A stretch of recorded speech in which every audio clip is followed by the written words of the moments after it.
Hello YouTube family. तो आज आपण देखि पारुथिबे कि आज आम घरे बढ़िया बढ़िया लंच ହେଇଛି।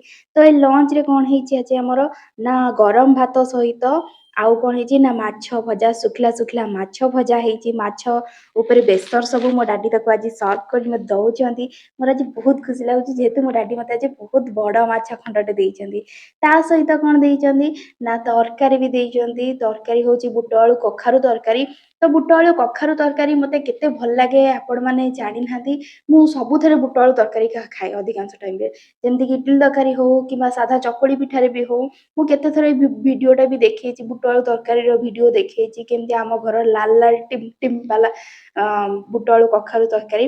ତ ଆପଣମାନଙ୍କୁ କେଉଁ ଭଳି ଭାବରେ କେଉଁ ଟାଇପର ତରକାରୀ ଭଲ ଲାଗେ? ଡାଲମା ଭଲ ଲାଗେ ନା ଆଉ କଣ ଭଲ ଲାଗେ? କି ପ୍ରକାର ତରକାରୀ ଭଲ ଲାଗେ? କି ନନଭେଜ ଉପରେ କଣ ଆଇଟମ୍ସ ଭଲ ଲାଗେ? ସେ ଉପରେ ମଧ୍ୟ ମୋତେ କମେଣ୍ଟ କରନ୍ତୁ। ମୁଁ ତା ଉପରେ ମଧ୍ୟ ବହୁତ ସାରା ଭିଡ଼ିଓ ଆଣିବି। ତ ଖାଇକିନା ଆଜିର ଭିଡ଼ିଓର ମୁଁ କହିବି ଟେଷ୍ଟ କିଭଳି ଅଛି।